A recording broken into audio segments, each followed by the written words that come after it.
அனைவருக்கும் வணக்கம். இன்றைக்கி நம்ம என்ன பார்க்க போகிறோம் அப்படின்னு சொல்லி பார்த்தீங்கன்னா, கடன் சார்பற்ற சங்கங்கள் கோஆப்ரேட்டிவோட நான் கிரெடிட்டில் இருக்கிற அந்த புக்கில் இருக்கிற எல்லா இயர்ஸையும் கம்பைல் பண்ணி நான் இந்த வீடியோவில் கொடுத்துருக்கேன். சரி, இந்த வீடியோ பார்த்துட்டிங்க, ஃபுல்லாக கம்ப்ளீட் பண்ணிங்கன்னா உங்களுக்கு நாளைக்கு வந்து ஒரு ஈவினிங் 6 o'clock வந்து நம்மளோட வாட்ஸ்அப் குரூப்பில் இல்லை டெலிகிராம் குரூப்பில் உங்களுக்கு கொஷின்ஸ் ஷேர் பண்ணுவேன். ஒரு 25 கொஷின்ஸ் இருக்கும் இது ரிலேட்டடாக. நீங்கள் இந்த வீடியோ கம்ப்ளீட்டாக பாருங்கள். நாளையிலேருந்து உங்களுக்கு வந்து ஸ்கெடியூல் வந்துடும், எந்தெந்த சப்ஜெக்ட் ஃபஸ்ட்டு படிக்கணும் அப்படின்னு சொல்லிட்டு. யாரெல்லாம் இன்ட்ரெஸ்ட்டாக இருக்கீங்க, கரெக்டாக ஃபாலோ பண்ணுவீங்களோ அவங்க மட்டும் ப்ராப்பராக ஃபாலோ பண்ணுங்கள். இல்லை நான் சும்மா பார்க்குறேன், ஏற்கனவே நான் பெரிய பெரிய இன்ஸ்டியூட்ஸில் பண்ணிகிட்ருக்கேன் அப்படின்னா நாட் அ ப்ராப்ளம். ஒரு கம்ப்ளீட்டாக பாருங்கள். கண்டிப்பாக டெஃபினட்டாக எப்படி நான் வந்து ஃபஸ்ட்டு டிஆர்பி கிளியர் பண்ணேன், அது என்ன ஸ்ட்ராட்டஜி அப்படின்றதையும் உங்களுக்கு ஷேர் பண்ணுறேன். அது வந்து நான் எப்போ கிளியர் பண்ணேன்னா, நான் இப்போ கோர்ஸ் ஜாயின் பண்ணி என்னோடய ஃபஸ்ட் செமஸ்டர் கூட எக்ஸாம் அட்டன் பண்ணல. பட் ஆனால் என்னோடய அந்த புக் சோர்ஸை வச்சியும் அண்ட் தென் வந்து ஜென்ரலும் கொஞ்சம் நல்லா கான்சன்ட்ரேட் பண்ணியும் பண்ணேன். எப்படி படிக்கிறது அப்படின்றத நம்ம வந்து இந்த அப்கமிங் வீடியோஸில் ஃபுல்லாக வந்து உங்களுக்கு டீட்டெயிலாக சொல்லிகிட்டே வரேன்.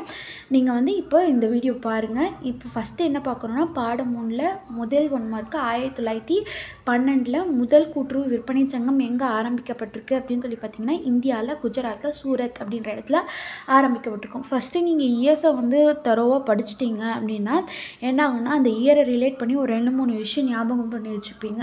இந்த 2-3 விஷயம் ஞாபகம் பண்ணி வச்சிட்டிங்கன்னா நியர்லி அந்த புக்கில் வந்து ஒரு 25% ஆஃப் விஷயத்தை வந்து நம்ம வந்து ஒரு கோ த்ரூ பண்ண மாதிரி ஆகிடும்.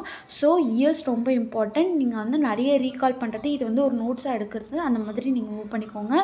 ஸோ ஓகே, நெக்ஸ்ட்டு வந்து பார்த்திங்கன்னா 1913 என்ன பண்ணியிருப்பாங்கன்னா, தமிழ்நாட்டில் முதல் கூட்டுறவு விற்பனை சங்கம் எங்கே ஆரம்பிக்கப்பட்டிருக்கு அப்படின்னு பார்த்திங்கன்னா கும்பகோணத்தில் ஆரம்பிக்கப்பட்டிருக்கு. 3வது விஷயம் வந்து ராயல் கமிஷன் அமைக்கப்பட்டிருக்கு. ஓகேவா? ராயல் கமிஷன் எப்போனா 1926. ஓகே, ராயல் கமிஷன் ஒரு குழுவை பரிந்துரை பண்ணியிருப்பாங்க. அந்த குழு பேர் அந்த குழு பேஸ் பண்ணி என்னென்னா 1928 ராயல் வேளாண்மை குழு அப்படின்ட்டு ஒரு குழுவை அமைக்கப்பட்டு விவசாயிகளுக்கு என்னெல்லாம் தேவை இருக்குது அப்படின்றதுல அவங்க வந்து ரொம்ப தீவிரமாக ஈடுபாடு அவங்களோட குறைகளில் எடுத்துகிட்டு போயிருப்பாங்க அரசாங்கத்துக்கு. நெக்ஸ்ட்டு வந்து பார்த்திங்கன்னா 1958 அக்டோபர் 2 காந்தி தாத்தாவோட பிறந்த நாள் அப்போ தேசிய விவசாய கூட்டுறவு விற்பனை இணையம் நெஃபெட் எங்கே ஆரம்பிக்கப்பட்டிருக்கு அப்படின்னு சொல்லி பார்த்திங்கன்னா புதுடெல்லியில். டான்ஃபெட் இல்லை, நெஃபெட் ஞாபகம் வச்சுக்கணும். நெக்ஸ்ட்டு 1959 என்ன பண்ணியிருப்பாங்கன்னா, சென்னை மாநில கூட்டுறவு விநியோகம் மற்றும் விற்பனை சங்கம் அப்படின்றது தான் பின்னால் வந்து டான்ஃபெட்டாக வந்து தரம் உயர்த்திருப்பாங்க. அதுதான் நெக்ஸ்ட் பாயிண்ட்டு. 1959 இந்த சென்னை மாநில கூட்டுறவு விநியோகம் மற்றும் விற்பனை சங்கம் இருக்கு இல்லையா, அது வந்து 1966 இணையமாக மேம்படுத்தப்பட்டிருக்கும். நெக்ஸ்ட் வந்து 1971 டான்ஃபோர்டோட ஒரு முக்கிய அங்கமான பாமினி உர தொழிற்சாலை எங்கே ஆரம்பிக்கப்பட்டிருக்கு அப்படின்னு சொல்லி பார்த்திங்கன்னா மன்னார்குடியில் திருவாரூர் மாவட்டத்தில் ஆரம்பிக்கப்பட்டிருக்கும். அதுக்கு நெக்ஸ்ட் 1 மார்க் என்ன அப்படின்னு சொல்லி பார்த்திங்கன்னா 1973 டான்ஃபோர்ட் வந்து என்ன பண்ணியிருப்பாங்கன்னா, ஃபஸ்ட்டு உர தொழிற்சாலை ஆரம்பித்து இப்போ வந்து 73 இன்னும் கொஞ்சம் அட்வான்ஸ்மெண்ட் என்ன அப்படின்னா கலப்புரம் தனித்தனியாக உரம் இருந்திருக்கும். நெக்ஸ்ட் வந்து டிஏபி அந்த மாதிரி கலப்புரம் வந்து தயாரிக்கிற இது வந்து எங்கே ஆரம்பிக்கும் அப்படின்னா திருச்சியில் ஆரம்பிட்டிருப்பாங்க. நெக்ஸ்ட்டு 1973 இன்னும் 2 விஷயம் இருக்குது. ஒன்று வந்து பனிக்கட்டி வந்து இந்த ஃப்ரூட்ஸ் எல்லாம் இருக்கு இல்லையா, அதெல்லாம் பதப்படுத்தணுன்றதுக்காக கோயம்பேட்டில் டான்ஃபெட் நிறுவனம் ஒரு பழம் அதை பதனிடணுன்றதுக்காக இந்த பனிக்கட்டி தயாரிப்பு மையம் அதெல்லாம் அமைச்சிருப்பாங்க. 1979 80 என்ன ஆயிருக்கும் அப்படின்னு சொல்லி பார்த்தீங்கன்னா, டான்ஃபெட் நிறுவனம் வந்து பூச்சி மருந்துகளையும் விநியோகம் செய்யணும் அப்படின்ட்டு இந்த விற்பனை சங்கங்கள் மூலமாக பூச்சி மருந்துகளும் விவசாயிகளுக்கு கொடுக்கணும் அப்படின்ற முடிவுக்கும் வந்திருப்பாங்க. 1933 என்ன அப்படின்னு சொல்லி பார்த்திங்கன்னா, தமிழ்நாடு வர்த்தக விளைபொருட்கள் சந்தைகள் சட்டம் அப்படின்ட்டு ஒரு சட்டம் கொண்டு வரப்பட்டிருக்கோம். 1959 தமிழ்நாடு வேளாண்மை விளைபொருட்கள் சந்தைகள் சட்டம். ஓகேங்களா? வர்த்தக விளைபொருட்கள் சந்தைகள் சட்டம் 33, 59 வந்து வேளாண்மை விளைபொருட்கள் சந்தைகள் சட்டம் அப்படின்ற விஷயம். இதுக்கு நெக்ஸ்ட் அப்படியே வரோம் அப்படின்னு சொல்லி பார்த்திங்கன்னா 2வது பாடம் கூட்டுறவு பதனப்படுத்தும் சங்கங்கள் சுகர் ஃபேக்ட்ரி பற்றி இந்த லெசன் ஃபுல்லாக வரும். ஓகேங்களா? 1923 என்ன ஆயிருக்கும் அப்படின்னு சொல்லி பார்த்திங்கன்னா, இந்திய அரசு சர்க்கரை ஆலை அப்படின்றது ஒன்று தொடங்கியிருப்பாங்க. 1934 அப்படின்னா கரும்போட விலையை நிர்ணயம் பண்ணுறது எது அப்படின்னு சொல்லி பார்த்தீங்கன்னா, அந்த உரிமை வந்து யாருக்கு இருக்குது அப்படின்னு சொல்லி பார்த்தீங்கன்னா, ஃபஸ்ட்டு மாநில அரசுக்கு தான் இருக்குது, அப்புறம் மத்திய அரசுக்கிட்ட இருக்கும். அந்த மாதிரி மாறி மாறி இருக்கும். ஒரு 2-3 விஷயம் நடந்திருக்கும். இல்லை 1934 வந்து கரும்போட விலை நிர்ணயம் யார்கிட்ட இருந்துன்னா மாநில அரசுக்கிட்ட இருந்திருக்கும். 1951 என்ன ஆயிருக்கு அப்படின்னு சொல்லி பார்த்தீங்கன்னா, கரும்போட அந்த விலை நிர்ணயம் பண்ணுற உரிமையை யார் எடுத்திருப்பாங்கன்னா மத்திய அரசு எடுத்திருப்பாங்க. 1951 என்ன ஆயிருக்கும் அப்படின்னு சொல்லி பார்த்தீங்கன்னா, மகாராஷ்டிராவில் முதல்ல கூட்டுறவு சர்க்கரை ஆலை அப்படின்ட்டு ஒரு விஷயத்த கொண்டு வந்திருப்பாங்க. 1952 என்னாங்கன்னா சர்க்கரை கட்டுப்பாடு நீக்கப்பட்டது அப்படின்வாங்க. இதன் விளைவாக என்னன்னுவாங்க, ப்ரைவேட் சுகர் ஃபேக்ட்ரிஸும் வர ஆரம்பிச்சிருக்கும். அதுதான் 1961-62 என்ன ஆகும் அப்படின்னு சொல்லி பார்த்தீங்கன்னா, கரும்போட விலை வந்து இடையின் அடிப்படையில் நிர்ணயிக்கப்பட்டிருக்கும். ஓகேவா? இடையின் அடிப்படையில் நிற்கப்பட்ட இப்போ வந்து சக்கையான கரும்புக்கும் வந்து என்ன ஆகும் அப்படின்னு சொல்லி பார்த்தீங்கன்னா, சேம் விலையாக தான் இருக்கும். நல்ல சத்துள்ள கரும்புக்கும் ஒரே விலையாக தான் இருக்கும். இந்த பிரச்சனை இருக்கும். எடையின் அடிப்படையில் கரும்பு வந்து விலை கொடுத்தா. நெக்ஸ்ட் வந்து 1962 ஏப்ரல் 14 ஆச்சா, அது வந்து என்றைக்கு அப்படின்னு சொல்லி பார்த்தீங்கன்னா, சர்க்கரை ஆலைகள் இணையம் வந்து தொடங்கப்பட்டிருக்கும். ஓகேங்களா? நெக்ஸ்ட் வந்து 1962-63 என்ன ஆயிருக்கும் அப்படின்னு சொல்லி பார்த்தீங்கன்னா, கரும்பு விலை எடையின் அடிப்படையில் சாறு உள்ளடக்கத்தின் அடிப்படையிலையும் நிர்ணயிக்கப்படுகிறது. சாற்றின் அடிப்படையில், அதாவது வந்து கரும்போட அந்த சர்க்கரை கட்டும் திறன் வந்து 9.5% இருந்து அது மேலே இருந்தால் தான் இந்த கரும்புக்குன்ட்டு ஒரு கூலி, ஃபிக்ஸ்டான கூலி 2500 அப்படின்ற மாதிரி ஒரு டன்னுக்கு வச்சுருந்தாங்கன்னா அந்த காசு வந்து கொடுப்பாங்க. அந்த சர்க்கரை கட்டும் திறன் 9.5% எடுத்து கம்மியாக இருந்ததுன்னா அதை வந்து ரிஜெக்ட் பண்ணுவாங்க. நெக்ஸ்ட் வந்து பார்த்திங்கன்னா, இதில் வந்து நிறைய படிப்போம். அதாவது வந்து கரும்போட கழிவுகள் எத்தனை விதம், 3 விதம் அப்படின்லாம் நம்ம படிச்சிருப்போம். இதுதான் வந்து இந்த லெசன். நெக்ஸ்ட் 3rd லெசன் பால் கூட்டுறவுகள். ஓகேவா? பால் மில்க், இது வந்து டைரி டெவலப்மெண்ட் அப்படின்னு சொல்லுவோம். அது வந்து எப்போ அப்படின்னு பார்த்தீங்கன்னா 1926-27 என்னென்னா, சென்னை நகரை சுற்றியுள்ள அந்த கிராமப்புறங்களில் வந்து பால் விநியோக சங்கங்கள் ஃபஸ்ட்டு ஆரம்பிக்கப்பட்டிருப்பாங்க.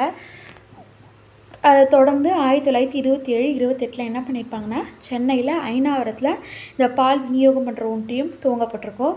நெக்ஸ்ட்டு கோயம்புத்தூரில் 1932 கோயம்புத்தூரில் ஒன்றியம் உருவாக்கப்பட்டிருக்கும். நெக்ஸ்ட்டு 38 மதுரையில் பால் விநியோகம் பண்ணுற ஒன்றியம் துவங்கப்பட்டிருக்கும். நெக்ஸ்ட்டு 1965 என்ன பண்ணியிருப்பாங்கன்னா, டாக்டர் வர்கீஸ் குரியன் ஐயா என்ன பண்ணியிருப்பாங்கன்னா, குஜராத்தில் தேசிய பால் பண்ணை மேம்பாட்டு வாரியம் அப்படின்ற ஒரு விஷயத்த டெய்ரி டெவலப்மெண்ட் போர்டை வந்து துவங்கி வச்சுருப்பார். யார்? 1965. சரி, வர்கீஸ் குரியன்றவர் யார் அப்படின்னு பார்த்திங்கன்னா, வெண்மை புரட்சியோட தந்தை. ஓகேங்களா? நெக்ஸ்ட்டு 1967 என்ன ஆகுனா, பெரியார் மாவட்டத்தில் ஈரோடில் கொடுமுடி அப்படின்ற இடத்துல முதல்ல பால் உற்பத்தியாளர் கூட்டுறவு சங்கம் எங்கே ஆரம்பிக்கப்பட்டதுன்னா ஈரோடில் கொடுமுடின்ற இடத்துல தான்.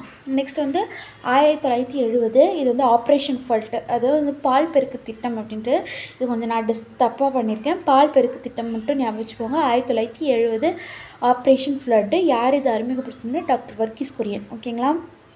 அதுக்கும் நெக்ஸ்ட்டு 1970-79 பால் பெருக்கு திட்டம் 3, அதாவது ஃபஸ்ட்டு ஆப்ரேஷன் ஃப்ளட்டோட பார்ட் 1 எப்போ நடந்ததுன்னா 1970 79. 1972 என்ன நடந்திருக்கும் அப்படின்னு சொல்லி பார்த்திங்கன்னா, மதுரையில் பால் பவுடரோட தயாரிப்பு எப்படி தயாரிக்கிறாங்க அப்படின்ற விஷயம் வந்து தொடங்கப்பட்டிருக்கும். இதை இப்போ வந்து ஈரோட்லேயும் வந்து அதை ப்ரிப்பேர் பண்ணிகிட்ருக்காங்க. அதுக்காக தனி யூனிட் போட்டு ரெடி பண்ணிகிட்ருக்காங்க. 1978 ஜூன் மாதம் 2 என்ன இருக்கும் அப்படின்னு சொல்லி பார்த்திங்கன்னா, ஒரு அரசாணை வந்து அரசாணையின் 1000 அப்படின்ற ஒரு அரசாணை வந்திருக்கும்.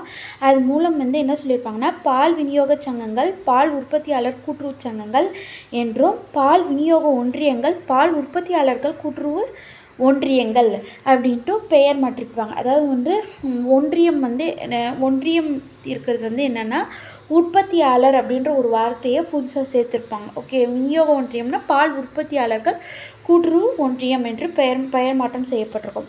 அதுக்கும் நெக்ஸ்ட் பாயிண்ட் என்ன அப்படின்னு சொல்லி பார்த்திங்கன்னா, 1979 86 அப்படின்றது வந்து என்னென்னா, வெள்ளப்பெருக்கு திட்டம் 2 செயல்படுத்தப்பட்டது அப்படின்னு சொல்கிறாங்க. நெக்ஸ்ட் 1980 அப்படின்னா, தமிழ்நாடு கூட்டுறவு பால் உற்பத்தியாளர்கள் இணையம், அதாவது வந்து 3 அடுக்கு முறையில் நடைபெறும். அது 3வது அடுக்கு வந்து இது. நெக்ஸ்ட் வந்து 1987-86 என்ன ஆயிருக்கும் அப்படின்னு 87 96 என்ன அப்படின்னு சொல்லி பார்த்திங்கன்னா, பால் பெருக்கு திட்டம் 3, அது வந்து ஆப்ரேஷன் ஃப்ளட்.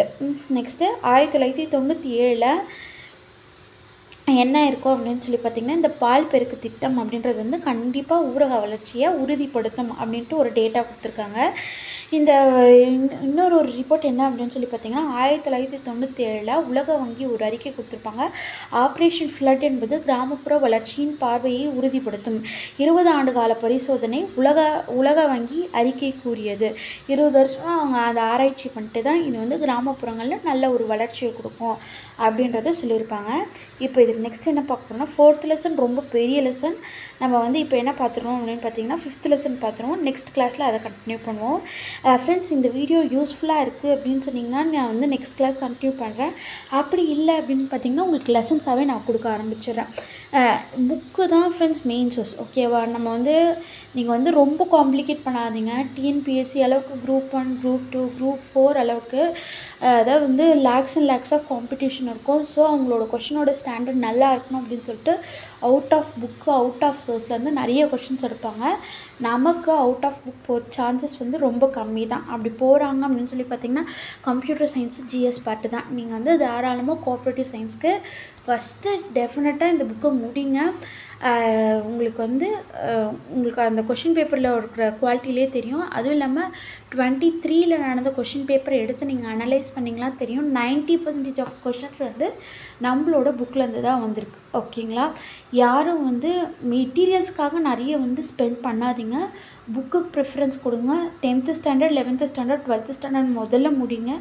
தென் ப்ராப்பராக 6th 7th ரிவிஷன் பண்ணிக்கலாம். ஓகேங்களா? நீங்கள் வந்து நிறைய மெட்டீரியல் சேர்க்க என்ன ஆகுனா உங்களுக்கு பயம்தான் இன்க்ரீஸ் ஆகும். சரி, உங்களுக்கு வந்து நெக்ஸ்ட்டு வந்து என்ன பண்ண போகிறோம் அப்படின்னு சொல்லி பார்த்தீங்கன்னா, நாளைக்கு இந்த டாப்பிக்கை ஒரு 6 o'clock நம்மளோட வாட்ஸ்அப் குரூப்பில் உங்களுக்கு வந்து கொஷின்ஸ் வந்து லிஸ்ட் அனுப்புவோம். நீங்கள் வந்து செல்ஃப் டெஸ்ட் மாதிரி போட்டுட்டு உங்களோட ஸ்கோரை வந்து நீங்கள் வாட்ஸ்அப் குரூப்பில் ஷேர் பண்ணுற மாதிரி வரும். அந்த 25 கொஷின்ஸ் வந்து ரெடி ஆகிடுங்க. ஓகே, நெக்ஸ்ட் வந்து பார்த்திங்கன்னா, இந்திய தொழில் ஆணைக்குழு அப்படின்ட்டு ஒரு குழு ஆரம்பிக்கப்பட்டிருக்கு. இது வந்து எங்கள் தொழில் குழுக்களில் இந்த லெசன் வரும். 1916, 17 ஆரம்பிக்கப்பட்டிருக்கு. வேளாண்மை ஆணைக்குழு அப்படின்றது வந்து 1928. குடிசை தொழில் குழு அப்படின்றது வந்து 1919. அதாவது வந்து ஜாலியன் வாலாபாக் அப்போ வந்து ஃபயர் ஆக்சிடென்ட் ஞாபகம் வச்சுக்கோங்க. குடிசையெல்லாம் கொளுத்துனாங்கன்ட்டு ஷார்ட்கட் வச்சுக்கோங்க. கூட்டுறவு ஆய்வுக்குழு அப்படின்றது வந்து பார்த்திங்கன்னா 1939. அதுக்கப்புறம் கூட்டுறவு திட்டக்குழு அப்போ வந்து கேபினெட் மிஷன்ட்டு ஒரு விஷயம் வந்திருக்கும். இது வந்து பிளானிங் கமிஷன் வந்திருக்கு. ஓகேங்களா? அது வந்து 1946. இந்த மாதிரி ஷார்ட்கட் ஞாபகம் வச்சுக்கோங்க. கூட்டுறவு முறையில் குடிசை தொழிலை வளர்க்கும் பொறுப்பு மாநில அரசின் பொறுப்பு என இந்திய அரசியலமைப்பில் வரையறுத்து கூறப்பட்டுள்ளது. அதாவது வந்து நீங்கள் வந்து என்ன பண்ணணும் அப்படின்னு சொல்லி பார்த்திங்கன்னா, இந்த குடிசை தொழில் வந்து ஃபுல் அண்ட் ஃபுல் மாநில அரசோட பொறுப்பு அப்படின்ட்டு எதில் கூறியிருக்கு அப்படின்னு சொல்கிறாங்கன்னா, இந்திய அரசியலமைப்பிலே மென்ஷன் பண்ணியிருக்கு அப்படின்னு சொல்லியிருக்காங்க. 1956 மற்றும் ஆண்டு வரை தொழில் கூட்டுறவு சங்கங்கள் பதிவாளரின் கட்டுப்பாட்டின் கீழ் இருந்தன. 56 வரையும் பதிவாளரோட கட்டுப்பாடு கீழே இருக்குது. 56 பிறகு என்னன்னா, தொழில் கூட்டுறவுகளின் கட்டுப்பாடு யார்கிட்ட வந்திருக்கோம் அப்படின்னு பார்த்திங்கன்னா, தொழில் வணிக இயக்குனருக்கு மாற்றப்பட்டது அப்படின்னு சொல்லுவோம். பதிவாளர்லேருந்து இயக்குனருக்கு மாற்றப்பட்டிருக்கும். தொழில் வணிக இயக்குனருக்கு 1960 அப்படின்னு சொல்லி பார்த்திங்கன்னா, தொழில் கூட்டுறவு சங்கங்களின் கட்டுப்பாடு தமிழ் மாநில கதர் கிராம தொழில் வாரியத்திற்கு மாற்றப்பட்டது அப்படின்னு சொல்லியிருக்காங்க. அதை அவங்களோட திரும்பியும் ஒரு மாற்றம் வந்திருக்கு 1960. யார்கிட்ட வந்திருக்கு அப்படின்னு சொல்லி பார்த்திங்கன்னா, கதர் கிராம தொழில் வாரியத்திற்கு மாற்றப்பட்டிருக்கு அப்படின்னு சொல்கிறாங்க. இதுக்கு இந்த 5 1 மார்க்கு ஏற்கனவே நம்ம பார்த்துட்டோம். 16, 17, 28 ராயல் வேளாண்மை ஆணைக்குழு. இதில் வந்து பார்த்திங்கன்னா வேளாண்மை ஆணைக்குழுன்னு இருக்கும். ராயல் விவசாய குழு வந்து பார்த்திங்கன்னா 1927 இருக்கும். கன்ஃபியூஸ் ஆகாதீங்க, இது வேறு அது வேறு. நெக்ஸ்ட்டு வந்து பார்த்திங்கன்னா அப்புறம் வந்து அப்படியே பார்த்திங்கன்னா 1965 என்ன ஆகும்னு பார்த்திங்கன்னா, கிராம தொழில்கள் ஆணைக்குழு சட்டம். நெக்ஸ்ட் வந்து 1951 தமிழ்நாட்டு மாநில கதர் கிராம தொழில் வாரிய சட்டம் இயற்றப்பட்டது. அதுக்கும் நெக்ஸ்ட் வந்து பார்த்திங்கன்னா 1960 தமிழ்நாடு மாநில கதர் கிராம தொழில் வாரிய சட்டம் நடத்தப்பட்டது. அதாவது ஆரம்பிக்கப்பட்டு நடத்தப்பட ஒர்க் பண்ண ஆரம்பித்தது 1960. 1958 என்ன இருக்கும் அப்படின்னு பார்த்திங்கன்னா, தமிழ்நாடு கூட்டுறவு பனை வெள்ள இணையம் அமைக்கப்பட்டிருக்கும். 1966லேருந்து 67 என்ன இருக்கும் அப்படின்னு சொல்லி பார்த்தீங்கன்னா, தொழில் கூட்டுறவுகளின் தேசிய இணையம் வந்து ஆரம்பிக்கப்பட்டிருக்கும். 1944 என்ன இருக்கும் அப்படின்னு சொல்லி பார்த்தீங்கன்னா, இந்திய மருத்துவர்கள் கூட்டுறவு மருந்து செய் நிலையம் மற்றும் பண்டகச்சாலை ஐஎம் காப்ஸ் வந்து தொடங்கப்பட்டிருக்கும். எங்கே அப்படின்னு சொல்லி பார்த்தீங்கன்னா, தாடேயில் ஆந்திராவில் தொடங்கப்பட்டிருக்கும். இதோட இந்த லெசன் முடியுது. 4 லெசன் நம்ம இயர்ஸ் முடிச்சிட்டோம். இன்னும் 4th lesson, 6th lesson, 7th lesson, 8th lesson next கிளாஸில் பார்க்கலாம். டெஃபினட்டாக இந்த வீடியோ யூஸ்ஃபுல்லாக இருக்கும்னு நினைக்கிறேன். நாளைக்கு ஈவினிங் 6 o'clock டெஸ்ட்டுக்கு ரெடியாக இருங்க. டெஸ்ட் நடத்தலாமா வேணாமான்றதையும் நீங்கள் குரூப்பில் மென்ஷன் பண்ணிங்கன்னா நம்ம இதுக்கு ஏற்ற மாதிரி ப்ராசஸ் பண்ணிக்கலாம். Thank you very much. புக்கு மெட்டீரியல்ஸ்க்காக நிறைய செலவு பண்ணாதீங்க. ஃபஸ்ட்டு நம்ம புக்கை முடிங்க. அதுக்கப்புறம் உங்களுக்கு எக்ஸ்ட்ரா சோர்ஸ் வேணும் அப்படின்னு நீங்கள் ஃபீல் பண்ணிங்கன்னா நீங்கள் வந்து புக்கு வாங்கிக்கலாம். அதுக்கான ரீசன்ஸும் நான் உங்களுக்கு வீடியோட நடுவுலேயே சொல்லியாச்சு. தேங்க்யூ. வேறு ஏதாவது கொரீஸ் இருந்தால் கேளுங்க. டெஃபினட்டாக எனக்கு தெரிஞ்சால் நான் சால்வ் பண்ணுறேன். தேங்க்யூ.